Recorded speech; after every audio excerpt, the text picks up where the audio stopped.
From the arena to the front office, this is Scoreboard. I'm Chris Titley, and each episode brings you stories from the game of sport, where mindset, money, and meaning shape what comes next. Athletes, coaches, owners, and business leaders unpack the moments that matter, because the scoreboard isn't just about winning, it's about life beyond the game.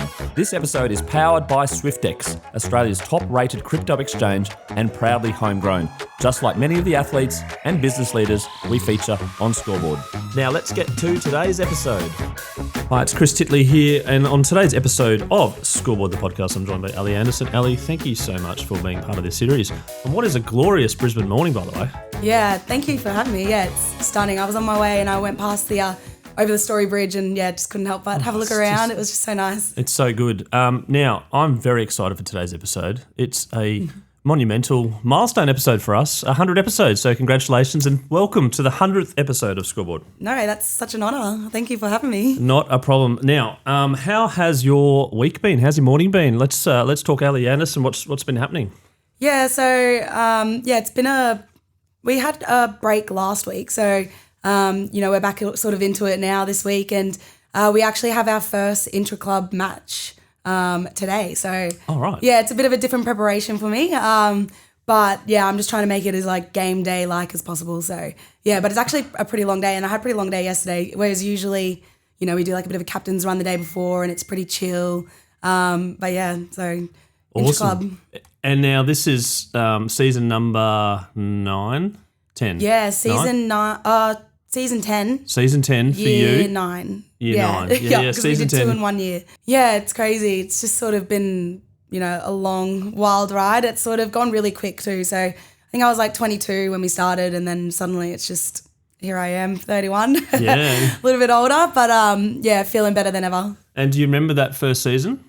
Yeah, well, I feel like I've actually blocked it out a little bit because it was just so long ago. And I guess, I was sort of a kid then and just in a totally different space. And, I'd sort of go back and have a look at a few games every now and then, and I'm like, wow, that's like so different. And even just like the quality of the game and how I was as a player is totally different. And but it's been a long time. Yeah, and the consistency through all the years, and now, as a position of someone that's been in the league the longest and played most numbers of games, etc., and disposals, etc. How do you see the league now, at the progress that it's made, but also where it needs to be?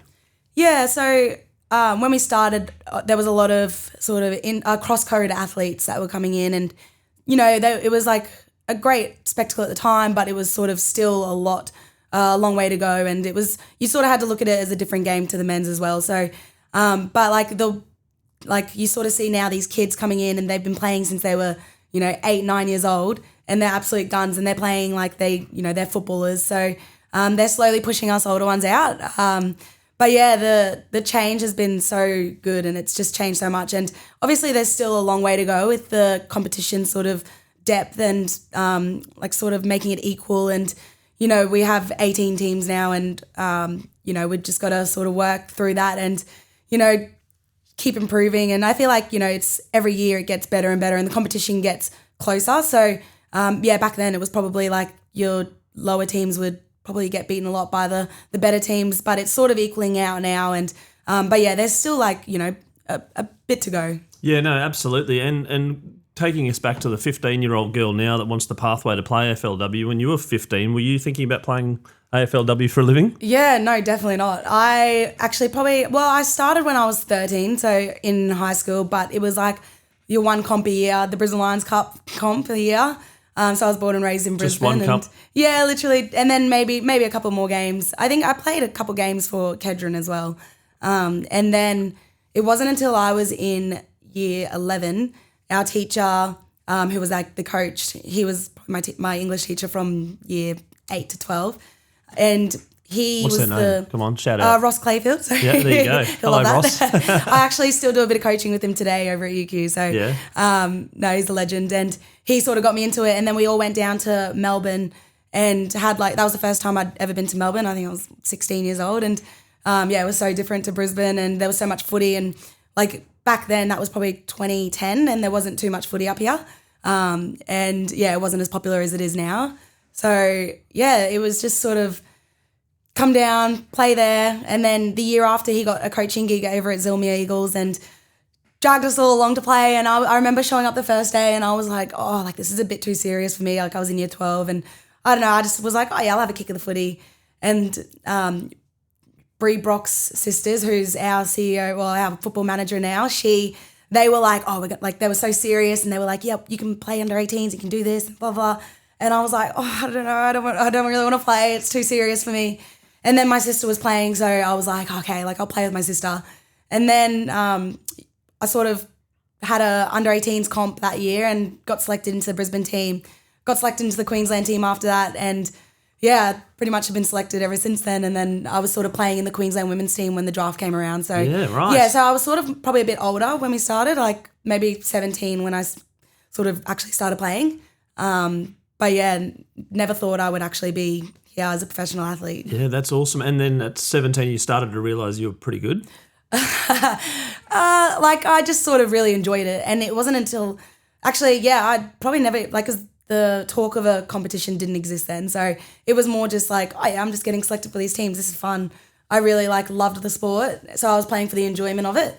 And then it got to, they announced the draft in 2016 and I was sort of like, oh yeah, cool. Like, sounds good. I won't put my name in because I'm going overseas at the end of the year. So, but then Craig, our coach, was like, just put your name in. It's okay. We'll select you. We'll work around like the trip at the end of the year. And then, yeah, so I put my name in and got drafted. But yeah, it was, yeah, sort of never really actually like a career choice up until the draft actually got announced. Did you get to go on your holiday in the end or not? Yeah, I did. Yeah? Where was it? Yeah, it was to the US. Sort of regret it now, but also don't. I just sort of, it was like literally in the middle of preseason, so I went away for 5 weeks. And you booked your flights and things? Yeah, well, everything was booked. So I booked that in March, and then like a month later, they announced the league, and I was like, oh, I've already booked my trip and didn't have much money back then, so I'm like, I can't waste my money. Yeah. And then, went over. Probably come back a little bit underdone, and then I was just sort of scraping my way through the season, just trying to make sure I got a game every week, which, yeah, surprisingly too much of the bigger portions of food, you reckon, over the US? The entree's the main and the main's entree. Yeah, well, I've been back 4 times since now, and I'm like, I don't need to have all the fast food now because I've tried it all. That's tried all on that. You have to kind of get there first time. You're like, oh, give me all the wings, the fried chicken, give me everything. I just want to try. It's I'm eating chicken in wherever I am. Yeah, I'm such a foodie too, so I can't help myself. Oh, yeah? Okay. Yeah, right. Well, let's dive on that. Are you a cook or are you a consumer of food? Both. Yeah. What's your... Have you got a favourite restaurant in Brisbane that you want to shout out to? Or a favourite? I can eat literally anything. I love all different styles of food, but I do like cooking Middle Eastern sort of dishes. Like, okay. Yeah, I don't know. There's something about the flavour. It's really good. I went over there 2 years ago to Jordan, and then I did like Egypt and Turkey at the same time. So, but I love all that kind of sort of area of Middle food. Eastern food, yeah. But okay. Yeah, it's pretty yum. And I did hear about your game routine. Is it involved with Subway? Is that right? Yeah. I've got a pretty intense game day routine. What's that? Well, so like it actually starts 2 nights before. So I have burgers 2 nights before, and I've gotten actually my household's got into it as well. So they'll all have burgers as well, and then a few of the girls I know that they're like, oh yeah, I'll have burgers too. So yeah, it's just like an easy sort of meal that's, not exactly like spag bowl, which is the next night. So yeah, the night before a game, it's always pasta. So usually just spag bowl because it's easy, but any pasta will do. So I try to be flexible so you're not, stressed when you're traveling and there's no right pasta. So yeah, any type of pasta. And then the day of the game, I'll have like my first brekkie, which is like wheat bix and stuff, and then coffee. Yep. And then I'll have second brekkie, which is usually like eggs on toast, more second coffee. Brekkie. It's just sort of not brunch, but not morning tea, somewhere in between. Yeah, sort of. Well, like first brekkie is like when I wake up at like 7 or whatever, and then second brekkie is like probably like 8 or 9. Okay. Yep. But then it depends on what time the game is too. Of course. So yeah, and then if it's a later game, I'll have a foot-long Subway. Chicken. What time? Well, if it's just say it's a 2 o'clock game, I'll have a 6-inch at like 11 or 10:30. Yep. And then if it's a 3 or 4 o'clock game, I'll probably have like the 6-inch around 10, and then the other 6-inch around like 2 hours before. The game. So you buy a foot long and you eat half and you save half. Yeah. Yeah. Okay. So split it up. That way you just have food. Are you a Subway member? Do you get the loyalty stuff? No, but I really should. Yeah, you should. Shout out Subway. And what happens if you can't find a Subway? Or do you know it down pat now? I've had that situation before. We played out at just far away from a Subway one day, and it was like, I think we had a really early game. It was like 11 o'clock game. I think it was before the men's grand final. So I couldn't find a Subway that opened before that time, before 2.5 hours before. So I try to be really flexible. I'm like, as long as I have a sandwich, and usually they'll provide sandwich food if we're on an away trip, and I'm happy to make a sandwich. So it's not the be all end all. Yeah, were you sort of a little bit frazzled without a Subway?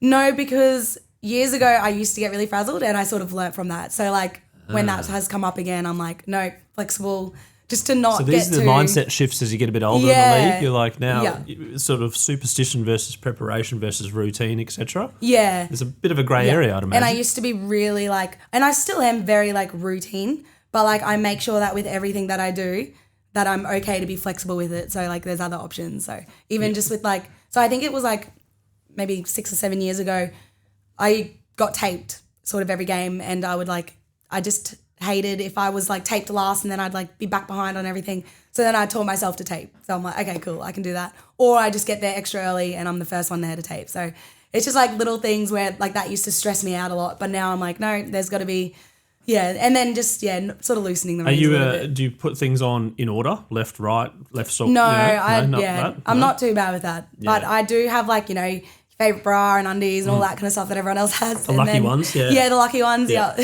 And then, and I do have a sort of set, so when, I like being a bit more structured when it's the lead up to the game. So I'll practice that today. So I'll, have my brekkie, have my Subway, get to the game probably 20 minutes before we're supposed to be there. Yep. But there's a lot of us that'll get there 20 minutes or so before. I get my hair done by one of the girls, so she braids my hair. Who's that? Taylor Smith. Right, okay. Yeah, every game day, braids my hair for the last, 4 or 5 years. So, she's done, good job. And then, so I don't know if I'll get her to do that today for Angel Club. It's a bit of an internal... so I'm like, I don't know. I'm like, it's good practice, though, to The first game's coming up in a couple of weeks, maybe 3 weeks, is it? It's only, 3 weeks away. 3 weeks away? You pumped? Yeah, so excited. Yeah. And what have you been doing in the off-season? Or what do you do in the off-season, broadly speaking? We're pretty lucky. We get 6 months pretty much off. So, Just the little background noise that you might hear is Ali with her hands waving around and tapping the desk every now and then. So she's really super excited. So it is a very sensitive mic, but that's okay. You can keep flapping your hands, maybe not banging the table so much. Don't touch it. And then, so I, what was I saying? Sorry. Off-season. Yeah. Yep. We have, pretty much from December to May when we start pre-season off, which is pretty good. And you're pretty much training though from end of January onwards. So it's a little, you're pretty much doing just as much as you are then, or even more as what you're doing now. Although you have more contact hours, so you can sort of just a bit more freedom about when you're sort of training. And then I just go overseas. So I went to America with my family this year, and we went to Mexico and did a few different things with them, which is really nice. Where in Mexico did you go? You go to Cancun? Yeah. And Mexico City. Yeah. Yeah, so that was really cool, yeah. And did you do the West Coast then of America as well? Yeah. We did New York. Well, that's east. West Coast, that's east. Yeah, we did California, Vegas. Did both sides pretty much. Nashville. Did you drive or did you get a flight from everywhere to go? We started in LA and Vegas and then flew to New Orleans and then drove from New Orleans to Nashville. Yep. And then me and my partner flew to Texas and my family went the other way and drove. Yeah. And then we met them back in New York after we went to Mexico and stuff. And then went back to New York and then flew back to, we actually went up to Canada as well. Oh, right, to the Niagara Falls? Couple days. Yeah, Niagara Falls. Yeah. And then went over to Seattle for a couple of days and then met our family again back in LA. So it was just a bit of a everywhere sort of trip, which was pretty cool. What is one thing that you took away from the trip in regards to the US and your favourite spot or something that you'd love to go back to? Or not? Well, I'm actually going back again next year. Yep. I love Nashville. I feel like the country music is pretty cool. And I do love New York too. I've been there a few times and that's, I'd say. Did you go out in Nashville at night time to it was crazy. It's just you walk from one bar to the other and it's just live music and they're amazing artists really good, as well. They? Yeah. So good. On a Monday night or a Wednesday night, doesn't really matter. Well, they're all trying to I guess make it over there. So it's no, pretty cool. Yeah, right. And in terms of your love of the game and the switching off and switching on, did you switch off from footy when you were over there? Yeah. I'm really good actually now at switching off in the off season and not doing any exercise at all. So I like to have like a month at least of no running, no gym, absolutely nothing, just no exercise. And I don't know, I feel like that just really helps me like get my body right, reset. And I'm like not coming back too early. I don't feel like I get burnt out by the time we do start again. So 1 month, 30 days? Yeah, at least. Or do you pick the longest month, 31? No, there's been ones where I've had like at least 5 or 6 weeks off. Yep. And just no exercise. No exercise, no routine, no like you got to do this. No, I'm not doing that. Right? But I did start actually a little bit earlier. I probably only didn't exercise for like 3 weeks this time because I knew I had to have surgery at the end of January. So I wanted to just sort of like feel a little good before I wouldn't be able to do anything. So I ended up having foot surgery. So I had to, sort of move my body a little bit before we got. Does it work for you, the month off? Does it feel like you don't get a little bit sort of itchy? Well, that's like I almost towards the end you do, and that's when you're like, okay, cool, I'm ready. That's why I sort of like let my body sort of like as soon as I'm like, oh, I feel like a slob or I need to exercise, I need to move my body, then I'm like, okay, like I'll start. And usually it takes about a month to do that. So it's more just like what my body sort of wants. So just listening to that. Early on in the series, we interviewed Paul Roos and he talked about his superpower, the power that he doubled down on, the skill that he doubled down on to make him such a good player. Yes, he worked on the other skills around, but I'm always curious to understand what your superpower is and what you think it is and what you've worked hard on to make you who you are today in terms of a football player. Yeah, well, I guess what I would say my strengths are is like my sort of work rate and my ability to find the footy. And I guess that's a bit of like footy IQ as well as fitness. So I make sure that I really set myself in the off seasons. So when I can start exercising, it's a month off, but then when you start again, And I make sure I'm like exercising with like the fittest, fastest girls so that I can try and keep up with them. And I feel like my fitness is really like, and even in the gym too, like I make sure I do everything really well. And I feel like that sort of elevated me as a player and allows me to get to the more contests because like I know where to go and how to get there, but it's just sort of physically whether you can get there. And we have really good S&Cs and physios that like put us in the position to do that. So our S&C has been there since I've been there. So we've played the same amount of games basically. Yep. So just have a lot of trust in them to sort of get us up. And I reckon it's only been in the last like 3 or 4 years that's really like I've sort of developed that really well and like I feel like a way better athlete. And I guess it probably takes, 6 or 7 years of training to get to that sort of spot. So I'm sort of like hitting that sort of peak now. But I feel like just making sure that you do those little things right. There's a bit of a fine balance between pushing yourself to a limit to know where you're at in terms of fitness level and then also going, actually, I'm pushing myself and my muscles a little bit for an injury. Yeah. I think after like 9 years in the system, I've sort of learnt where my body is and when to pull back a bit. And I have those discussions with like the physio all the time. So if I'm getting like a little bit of awareness in my quad, we'll have like a few kicking sessions a week. I'll maybe not kick for one of the sessions and just sort of like back off a little bit and just sort of like know your body. But I know like when you're younger, you sort of like probably don't really know your body as well and you're sort of learning still. So you can get those little niggles and stuff. And I feel like, every week you're sort of, oh, this is a little bit niggly, this is a bit niggly.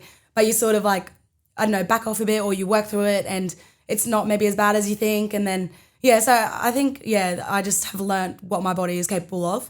And I guess that's 10 seasons of it is, but a lot of people do get injured and their career's finished and there's a bit of bad luck, there's an ACL or something like that, etc. But are there instances where you just go, no, like I just feel my body's just not going to chase that ball miles away or do this particular exercise because I'll probably pull a hammy or a quad, so I'll back off, etc. Yeah, I definitely do. Like, just say we're doing like sprint training, like and we're supposed to do 100%, I'll be like, I'm just going to back myself off a little bit here. Usually that's in conversations with the physio. Of course, but you're not sort of going, hey guys, I'm special. Yeah. Well, last year I actually did do that. We were sort of racing with we're trying to get like our high speeds up and we were racing at the start of training. And I wasn't warm enough and I sort of like pulled my hammy a little bit and then ended up missing our first practice match. So it was, there's still going to be instances where you do, probably pushing it too far. And I guess as athletes, like you sort of do want to, you're finding where that line is and pushing right to it. And then, sometimes I guess you do go over that line. So Were you a cross-country runner at a young age? no, I in primary school did a couple of cross-country runs. Yeah. And I was all right at it. Because it's pretty key to AFL running. Yeah, you run a lot. Yeah. And I'm not, there's a few of the girls that are, a lot fitter than me too. So I'm probably, towards the top, but, not, right at the top. But then, if you're towards the top but not at the top, but it's one of your superpowers, but you're such a good player, there's other things that you kind of have or must have. You mentioned footy IQ. Are you a bit of a, do you watch replays? Are you a data nerd? Surprisingly not. I'd say I'm pretty bad with data, and vision's actually been something that I've been working on this year a lot, just trying to, watch my own vision. Watch your own pre-game, vision. Okay. post, not vision on the field. No, vision, actual footage. So I'm probably I'll watch it all, but probably not taking out what I need to from it. So that's a little 1% of that I'm working on this year. So I'm how can that make me a better footballer? But I'm not really. I think it's more just a natural instinct sort of thing. And I just sort of I guess it's more that footy IQ. But I also have worked a lot on just those little skills, clean hands. If I'm picking up the ball clean, that just gives me more time. Simple as that. So and more time for a decision to be made, because the decision-making process is milliseconds, milliseconds, right? In terms of what you need to do quickly.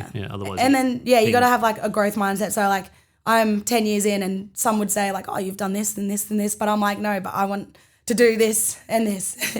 I've still got so much more that I want to do. Do you call that competitiveness, or do you call it a goal? Yeah, a lot. I'm very goal, competitive. or are you a goal winning at? I wouldn't say winning at all costs, but certainly winning is something which, or being the best version of yourself is something which you've aspired to be. Yeah, I'd say I'm very competitive. I grew up with, there was 6 of us, so siblings. Yeah, siblings. It all comes back to the siblings. Yeah, honestly. So many guests have come back. Why are you competitive? Oh, because I had older siblings and I wanted to beat them in the backyard.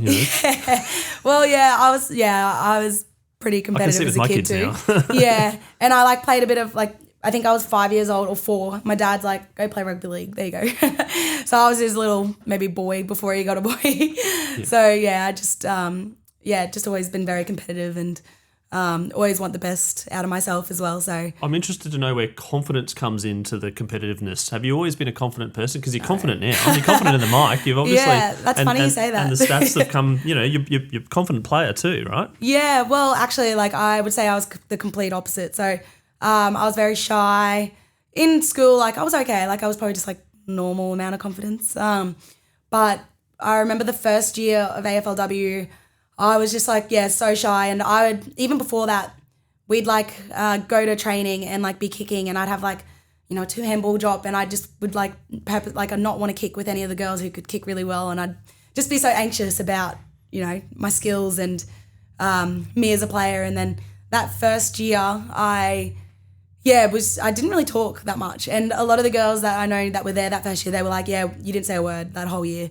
I was because I was scared. I was so the opposite of confident.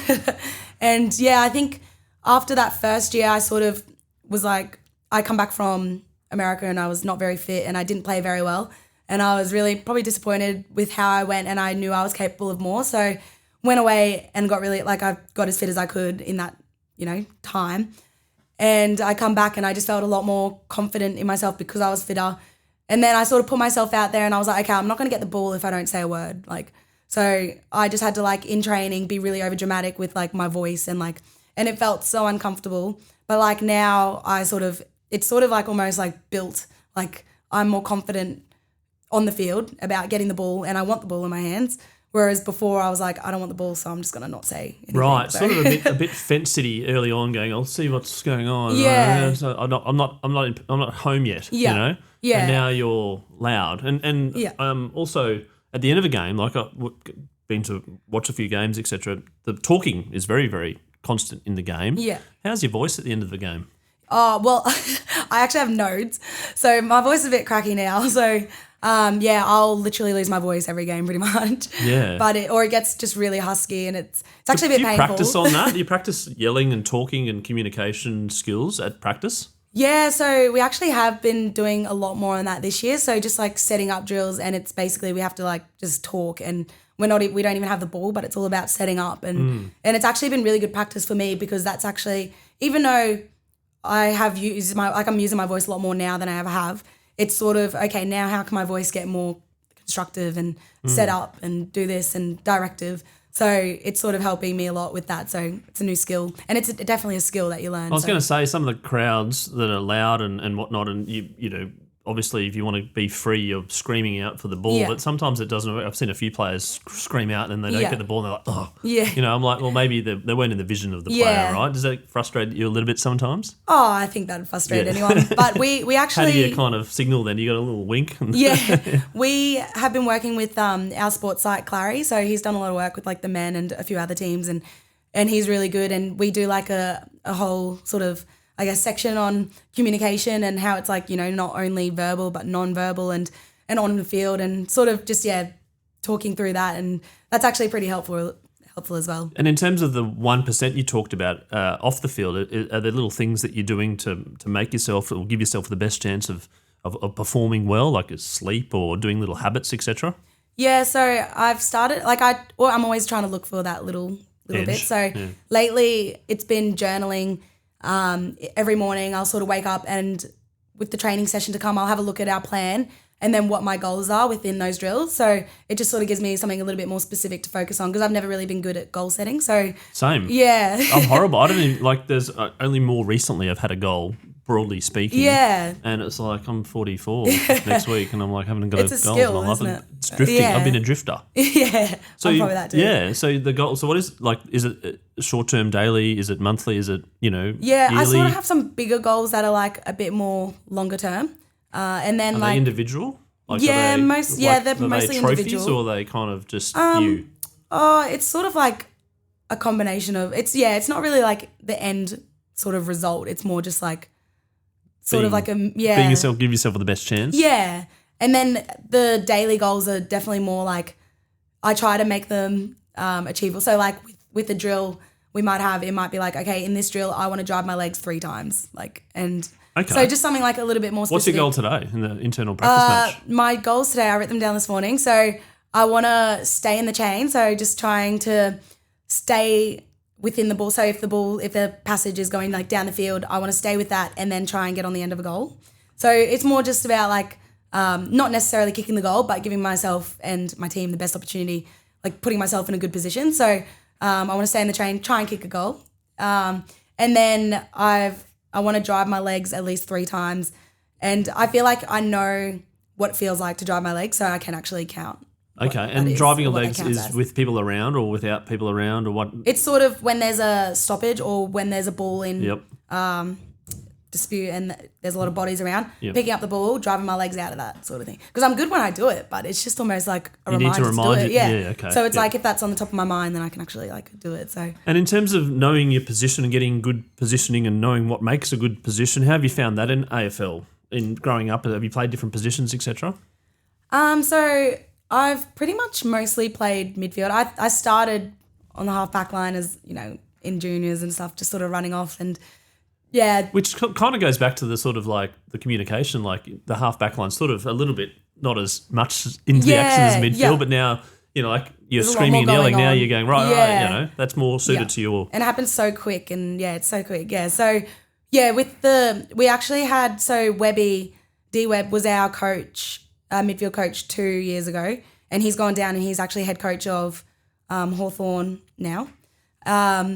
He sort of was a bit more focused on like body work around the stoppage and stuff, and I feel like I got it built the foundations of like what a good midfielder was. And we had Simon Black come in actually and do a lot of work with our stoppage stuff, so I feel like a lot of the stuff that I actually learned was from Blackie. So good. He was so good, and just because I feel like he was probably similar in terms of the shape, like his size comparison to like the other midfielders when he was playing. So not like necessarily the biggest or strongest, but just using your body in the right way. 3 tips for aspiring midfielders. Go on. I guess it's in terms of body work. Yeah, or anything to be to be a great midfielder like yourself and Blackie. Yeah. Well, it's just like practicing your craft, your midfield craft. So if there's someone that can teach you those sort of little tricks and skills, and it's just like basically manipulating your body, and manipulating others to like get yourself in the best position. So, but you have to like keep practicing that. Yeah, or even just like the little turn and hit and I've noticed the high hand ball with the midfielder sometimes. They get hit in the middle and they're like, no, I'm free. Yeah, I need to get better at that. So, just making sure that you're always practicing your craft there. I would say clean hands is probably one of the most important thing in the midfield because you just have no time. So it's clean hands. How quick can you get the hands? How quick can you get it onto your boot and find a teammate? So there's so many drills that you can practice clean hands. So skills. Yeah, just really clean skills. Do you love training? You know what? I never used to, but the older I get, the more I do like it because I don't know, I've sort of realised that you actually do need that to get better. Whereas when I was younger, I was like, I just want to train. I just want to play, sorry. Yeah. Like that's all. Get me into the game. I don't care about that. Yeah. Skip the training stuff. Yeah. And then the third thing actually is talk. Like the only way you're going to get the ball is to talk and to use your voice. And you're just like not going to get the ball. And you if find you the ball comes to you a bit more when you talk a bit more. Yeah, well, they know you're there and you just true. And if you're demanding it, you're like, oh, okay, yep, I'll give it to them. Yep. And in regards to like building your craft and obviously you're part of a team and knowing your role in the team, how have you found that obviously being individual and performing and winning all these awards, etc., but also being part of it, knowing your role within your team? Yeah, so I feel like I've been so lucky to be on the team that I'm on. So everyone's just so competitive as well. So we always push each other. We're just constantly trying to make each other better. And, I'm sort of dreading today's intra-club because the team that we're versing, they're so good. But then I'm like, no, my team's good too. So it's so even. And, like, everyone's sort of pushing everyone. And, yeah, I don't know. It's just, like, a really good environment. And, like, we have really high standards. So, like, even just little things like when we're doing conditioning, we're making that line every time. You're not slowing down before. And if those things slip, then that's sort of, can be a bit reflective of like what type of culture that you have. So we just make sure that we're always on top of our standards and even just like off the field too, like, was it the All Blacks, the sweep the sheds? Sweep the sheds, like leave it as you came. We try to like implement all that kind of stuff and don't leave the coffee cup lying around, all the rubbish, etc. And it's going to happen, but like it's sort of like you're the standard you walk past is the standard you accept. That's the same as the legacy from the book, the All Blacks as well. So it's the other sort one of is like, be at your best when your best is needed. Yeah, I like that. So for instance, and the example is given that Roger Federer or whoever, Serena Williams, would double fault in game number 1 of the first set. They don't slam the racket and go, oh my goodness, because it's not a meaningful moment, broadly speaking, in the game. But then come the 5th set when they're against the break, they won't double fault. Yeah. Because they know that's the moment they need to be. Yeah. And the Olympics is that. Yeah. Be at your best when your best is needed. I find it fascinating that people have 4 years between events and then they break a world record on that particular day. Like, come on. Like, you've got so many times to do it beforehand or potentially do it beforehand, but you've done it. Like, it's incredible. Now, you talked about culture. I want to talk about the Lions culture for a sec. You've only been at the Lions and you may have had offers, I don't know, from other clubs, etc., to come and play and whatnot. But why Brisbane? What's the culture like? And obviously seen some success with the trophies, etc. But how do you describe it? Yeah, it's, as I said, like it's like just so competitive. So we're always making each other better. We're obviously, a really good team and we've been probably like a similar team for the last few years now. So there was a time there where we lost probably, I reckon there was like 15 girls left on our list after Gold Coast came in and they sort of ravaged us a bit and then a few went down south. So then we were like, there was about not many of us left, especially of the original ones too. And we were like, what are we going to do? Like, are we ever going to rebuild from this? Like, it's going to take a while to get back to where we were because we probably had a pretty decent team before that. We made the 2 first grand finals. I think just missed out on another one. And then we lost a lot of players. So we were a bit sort of stressed about that. But I guess like the girls that did stay, we all sort of were on the same page and we were like, no, like it was just sort of the ones that probably led that culture from the beginning. And we sort of all had trust in each other. And then that was the year we drafted like some of our gun players like Kathy and Orla. And there was just all these like random players that we pulled from nowhere and they were like just actually such incredible players. And they've added the elements of their own personalities to the culture. Right? Yeah, and that's it. I think because we had that really good foundation, we've sort of brought in those players and we also make sure that when we're drafting those players, they're good people as well. So, but we brought them in and they bought into the culture and that's sort of still happening now. Like it's sort of like a flow-on effect and making sure that you come in and you almost not turn into us, but sort of become our culture as well. When they do turn into you to a degree, what are they turning into? Is it a high performance, winning at all costs? Is there laughing off the field? Is there camaraderie? Are you friends? Yeah. With the coach as well? Like, how does that all work? Well, that's it too. Like, we're all like really good friends as well. So I don't know how it works with men's teams, but I just know with girls, I feel like it's a little bit more like, you know, your teammates are your best mates sort of thing. So with us, we're like, last year I was living with, there was 6 of us. So, and then pretty much all us, like we have like a few household where there's 5 girls in one house, you know, 5 in another, 3 in that house, 3 in the other. Like, so we all sort of live together. Houses. It's like 4 or 5 houses. 4 or 5 houses for the whole squad. Yeah, pretty much. Yeah. So, and we just sort of like all love living together. We're all on the same like schedule, so it sort of works. And yeah, it's sort of, I think we're just so competitive, but we also like genuinely care about each other and we love each other. So, and it'll be funny because you sort of have your days off from the club and you're probably thinking, oh yeah, like get away from the girls. But then you're sort of like in the group, hey, anyone want to come to coffee? And there's like 6 of us that show up. So it's sort of, like you want to hang out with each other even But then you kind after. of miss each other a little bit as well when you don't do it for a while. Yeah. And this off season, it was probably a little less like that just because we lost the grand final and you sort of need to like have a break from each other and reset. And now we're sort of, feeling good. Ready and to go. Yeah. Not that we needed a break from each other, but it's just but also everyone go do your own thing. Yeah. And reflect. and you've had some wins and had some losses in grand finals, etc. And last year was a tough year, but also a good year. Yeah. How do you view last year when you lose a grand final? Yeah, I've lost a few of them now. So I lost the first year, the second year, and then the one that's just passed. It never gets easier.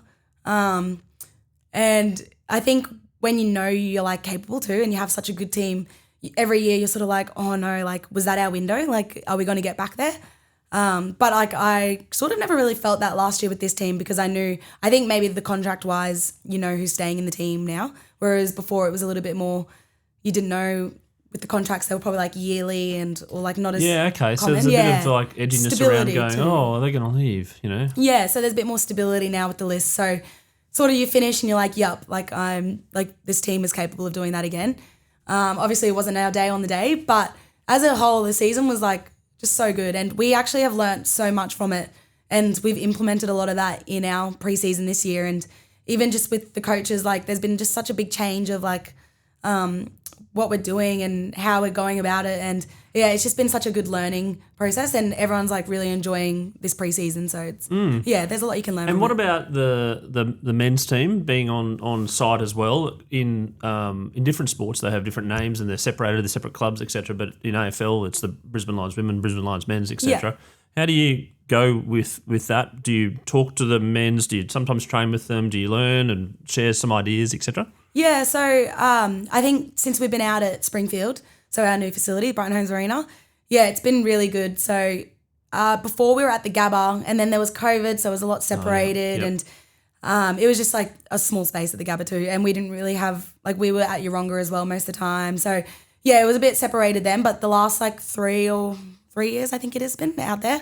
The facilities have obviously been built a specific way so that it's very like equal and you're sort of passing everyone in the hall all the time. So we're in there and because we're out at Springfield now most days during the day, there's a lot of crossover.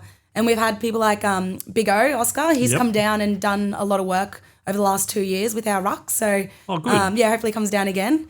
And then we had like Jared Lyons come down and do some like midfield craft with us last year, which was really cool. And so we'll probably try and get someone else to come down again. So and then I know there's a couple of girls that go into the meetings of like the boys sometimes if they want to go into the midfield meeting, and that's always open to anyone who wants to go in. You just sort of ask, and it's sort of like of course, like there's there should be a bit of shared knowledge. Yeah, exactly. Yeah. And actually at the moment we've been doing like a lot of our vision might involve some of the boys' clips and just sort of learning through what they're playing at the moment. So, so maybe a scenario going in this scenario such and such did this, Have you thought about that? Oh no, I hadn't thought about that. It's a bit more like analysing their game as well. So there's a lot more crossover now, which is really cool. And I know the Irish they recently did like a dinner. So it was the boys Irish players and the girls Irish players, and they all went to dinner. Oh, right. Had a barbecue with the fams, and yeah, so and like they have a little Guinness. thing, and then we've set up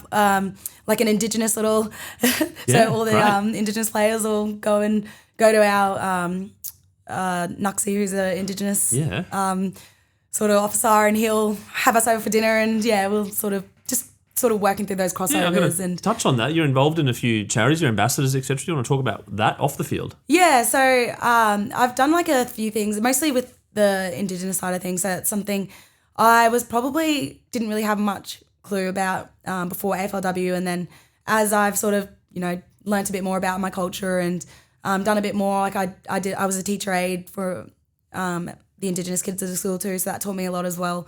And it's just something that's probably like a big passion of mine now. So I've gone out to Yundamu and like out Alice Springs Way and done Red Dust, which is like a charity organisation that go out and deliver healthy living programs to the remote communities. And we go into the schools and then we teach footy in the afternoon. So it's a pretty cool week that we get to spend out there, and you get a lot out of it, and hopefully they get a lot out of it too. And a shout out to them, obviously. Yeah, Red Dust. And then I also went out with the Dreamtime Academy at the start of the year. One of the girls that used to play with the Lions, she's a doctor, and she sort of organised us to come out and deliver basically just footy programs to the kids out at Alice Springs, which is really cool. It was like a holiday program, and that was also such a cool week of just. Also, we did it with other AFLW players, so got to get to know them and share the sort of knowledge with each other, and then that was just such a cool experience. And then I've done I recently went and did I'm the ambassador for the Reconciliation Awards for Queensland. So brilliant. Went with Jonathan Thurston, which is pretty cool. And JT, I asked him to come on the podcast, and he's politely declined, but it was such a polite decline. It was like one of the most polite declines I've ever come across. He's a good guy. He's a nice bloke. I don't know him personally, but from just the nature of his reply, it was like, hi Chris, thanks for reaching out. Unfortunately, I'm busy at the moment, but we wish you all the best and reach back out and all this sort of stuff. I was like, wow, to take the time to do that, as opposed to like, no, I'm not interested, Chris. Exactly. Your podcast is rubbish. No, I'm sure you would. So we did that. So it was just like an awards night, which was pretty cool. So any of those sort of like opportunities that I get, I love taking and just trying to share the. Before we get on to the fun stuff, a little bit of some games, etc. I just want to ask one question about your legacy, what you want to be remembered for, because we've just touched on that in terms of what you're doing off the field and on the field, and being from game number 3 ever in history of the AFLW to where you are now. And what do you want to be remembered for? Yeah, so we actually do a bit of work on this, and like even just our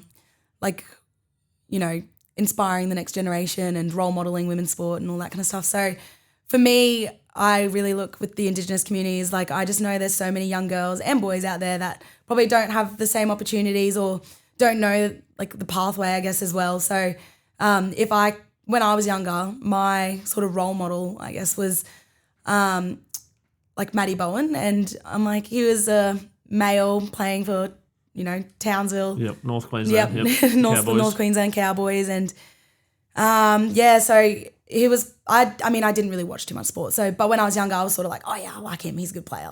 So like I didn't have any sort of like AFL models, not that I watched it, but role models. And, Cathy Freeman is a lot that everyone says. And I'm like, that's like one person that was sort of had the chance to look up to. And I'm a bit older, so there's a lot more now than there used to be. So I guess like me sort of being that role model for young Indigenous kids is something that's pretty... Ali Anderson, I want to be like her. Yeah. Right? So if a kid said, I want to be like you, it makes you feel that you've done your job. Yeah. That's it. It's just really, crazy that it gives. Not be the next Cathy Freeman, be the next Ali Anderson. Yeah. That's a good way of putting it. Yeah, that's a good way of doing it.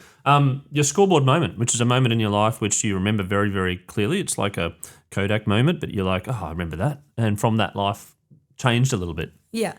Yeah, so I actually spoke about it a little bit before, but it was the first grand final in season 1, so we lost it, and I'd just come back from America and I was super unfit, and I think I got 6 touches in that game, and I just felt like I had no impact, and I was like, we lost because I just wasn't good enough, and obviously that's not the whole truth, like I should have been better. I knew I could have helped the team a lot more. So I just remember walking off the field, and I walked up to one of my mentors and some of my family members, and I was just like, I want to get as fit as possible and I never want to feel like that again. And I feel like that was the point where I just like, that was probably the only time I had probably like 2 or 3 weeks off instead of a month. And I just got straight into it and got as fit as I can. And I came back a lot more fit and I felt way more confident. So yeah, that was sort of like a turning point where I was just like, I just never want to feel like that again. Like, right. So there was this moment you're like, no, we're not going there again. Yeah. And I wanted to, help my team basically win. Yeah. And then your favourite all-time sporting moment? Yeah, this is... You can be personal. Yeah, you can be yourself. I think it's personal. Yeah. So it would 100% be my grand final that I won. The first one was 2021 and I'd lost 9 grand finals before that. So just like club ones and then AFLW ones too. So just a combination. So this was my 10th grand final and... Right. So in all clubs and, rep teams and all that sort of stuff, you had 9 grand finals and hadn't got a trophy. Yep. Yeah. Wow. So nothing. So you're resilient. Yeah. And I was like, oh no, this is going to be my 10th grand final loss if I lose. And I was like, it's not happening. Flip the mindset. Yeah. I'm like, no, we have to win. And I just remember like, we just felt so good. At halftime, we've come in and it was, I think we were down by like a point and it was really close, but like we just felt the energy and we knew we were going to win. And then like we just started to like sort of run over the top of them. I think there was about 25,000 people down at Adelaide Oval and it was just, the crowd was like just getting so into it and it was all Adelaide. And I just remember like one of the Adelaide girls got the ball, ran down the field and the Adelaide crowd's just cheering. They've kicked a goal. And I was at the start of the game and I was just like, wow, this is going to be hard to like go against the crowd. Yep. But it was also like, oh, it's cool. Like they care so much. Yep. And then, I just remember the last like 5 minutes, we knew we were going to win. Like there was no way they could come back and we were just playing so well. And I remember I was cramping. So I went and got a massage on the bench just before the end of the game. And I was like crying because I was like, we're going to win. And then got back on the field and the siren went and I dropped to my knees and it was just like, the most like euphoric like feeling ever. Like, yeah, it was just unbelievable. And not just the 10 grand finals for you, but where the clubs come from in terms of the training the girls, sharing it with your teammates. Yeah, and well, that was about, I think it was only 2 years. So we had pretty much a new squad in 2020. So we lost everyone in 2019, new squad in 2020, and then we won it in 2021. So it was just such a quick turnaround and sort of like you never would have thought like a year ago I was like, oh no, like what's going to happen? Yep. And then a year later we're winning the grand final and it's just finally. That's so good. Now, we've got a sponsor in Swyftx, which also sponsors the Brisbane Lions as well. It's Australia's #1 rated crypto platform, over 1.1 million users in Australia and New Zealand. And they're also powering this new question segment called the Bucket List, which is a sporting event that you'd love to attend to that haven't thus far been to. What's your bucket list sporting event? Well, so I actually ticked off my bucket list. So it was to go to a Cowboys game. So in America, right, NFL. not the North Queensland Cowboys. No, NFL. The Dallas Cowboys. And, see the cheerleaders and just the vibe and the atmosphere. So I did that last Awesome. year. And what was it like? The tailgating? Unbelievable. Yeah. It lived up to my expectations. It was so cool, and it was just unreal. And then my other bucket list item is to go to a Super Bowl, which I've actually got planned for February next year. So. I've got my tickets. I'm about to book my flights. So, that's pretty exciting. There's a lot happening. Don't know who's not playing it yet. There's something like there's all these things happening at once at the Super Bowl as well. Like there's other sporting events in and around that calendar there's as well. like the Pro Bowl. I went to the Pro Bowl actually 2 years ago. NBA All-Star, I think as well. Yeah, the NBA All-Stars, Yeah. So there's a few things. And we're going to go to like the, we're going to Vegas and going to go to the UFC training sort of facility and have a look at that. And Winter Olympics as well, I think, as well. Around there, but anyway. Yeah, something like that. 2026. Maybe the next year. Yeah. Yeah. And then, so we'll go visit some colleges and hopefully do a little bit of a training camp. So, just like exciting. The Super Bowl. How good. Yeah, Super Bowl. You pumped, and now a particular team, Dallas or anything? Yeah, Cowboys, And you want them to make it, obviously. That'd be even better. But I don't know about the hopes, but I can be, wishful thinking. Now, I'm going to throw a few things at you, and you have to answer the question pretty quickly. No time to think, okay, Ellie? Do you like or do you prefer, and you can answer, do you prefer watching cricket or tennis? Tennis. I don't really watch cricket. cricket. Do cricket? Okay. All right. If you had to only have one subscription service, Netflix or Spotify? Netflix. I'm a TV girl. I love television. Okay. Yeah. What favourite show? There's too many. Like I Do you binge the on girls will come to me if they want movies or TV show recommendations. I binge. Yeah. Are you a series? Do you prefer like a 5 series thing or like an 8 block? The new thing that people do is like just only 8 episodes. No, I like 24 series, 24 seasons. 24 seasons, as many many seasons as possible. Yeah, never ending. Yeah, I've just finished. What's that one? White Lotus. You done that one yet? No, it's not on Netflix, but though. I've been told. Yeah, I need to get onto it. I'll know the answer to this question. New York or Paris? New York. Yeah. But I do like Paris. Yeah? Yeah, I've been there before. It's good. Okay, we're going to go Queensland theme here. Gold Coast or Sunshine Coast? Gold Coast. Why is that? I don't know. I spent a lot of time as a kid going camping at Talabudra. So we used to go Tally Valley Golf Club. Yep. Yeah. Love a bit of golf. Yeah. But yeah, no, Okay. I like a bit of Gold Coast. Do you brush your teeth at night or in the morning or both? Both. And floss at night. Floss? Every night. Floss at night, not in the morning. Yeah. Great teeth health. Oh, nice. Also, how long do you reckon you can go without a mobile phone? I could go a couple of days, but I wouldn't want to. 48 hours, you reckon? Nah, I could actually go without it for a long time if I wanted to. Okay. If I put my mind to it, I could. I like it. If you had the option of going to a long lunch or a long run with your friends. Oh, that's a really tough one because I love running. And you love food. But I love food. Yeah, I think I'm going to have to go food. The long lunch? Where would you do a long lunch? Can I do a long run into a long lunch? Oh, well, yeah, that's right. You could tick all the boxes both. then. Yeah. And where would you do the long lunch, yeah? I recently went to Siblings at Kira and that was really nice. So I wouldn't mind that. Well, tag them in the post. Yeah. Crypto or shares? Well, I have both. So, okay. Yeah. I don't know. Can I say both? Yeah. Both. Which coins do you have? Yeah, diversify, you know. Yeah. I did have a bit of Doge. A bit of Doge? Yeah, I don't know how it's going though, but I sort of just bought it and left it. I don't know what Ethereum. Ethereum. Yeah, that's the one. Yeah. But yeah. And any shares that you own? I sort of let my financial advisor do all that. Yeah, that's right. The broader market, etc. Yeah. Now, there is a TV show called Bounce, which I'm stealing this idea from 100%. So unashamedly stealing. And my kids have got into it. It's numerology. And there's some numbers in and around your life which add up to something maybe or subtract to something. So I'm going to try it on you. You're the first episode. And we might as well. We're 100 in. We're going to do something really, really radical. It's not really, really radical. So I'm going to ask you a question. You're going to have to answer it. Then we're going to do some things with the numbers, okay? Yeah. So first question is the number of times that you've been best and fairest for the Brisbane Lions. 4. 4, okay. Yeah, 4 the number of times that you've been picked as an All-Australian. 3. 3, okay, good. The number of premierships that you've won for the Brisbane Lions in AFLW. 2. 2. Yes, 2. The number of times you've been best and fairest in the entire AFLW league. 1. 1. Okay, so we got 4, 3, 2, 1. What is that up to? 4 plus 3, that's 7, plus 2 plus, so that's 9, plus 1. So we're at 10. Okay. Yep. What is the most number of disposals ever in a game and who got it? 43 and me. 43 and you. So we're at 10. So we do 4 plus 3. We're not going to do 43. We're going to do 4 plus 3. So that comes to 17. And then how many clubs have you played for in AFLW? 1. So that comes to 18. So 18 might be a little special number. What's 18? Yeah, it's my number. It's your number. I play in 18. There you go. We got that. that. We got all the stats that lead back to number 18. Yeah. And why number 18 for you?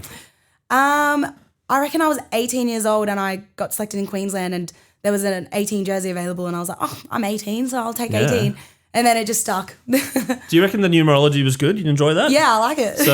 So you can go to people and say, Fake. look, I got numerologied on a podcast. Yeah. They're like, what are you talking about, you crazy fool?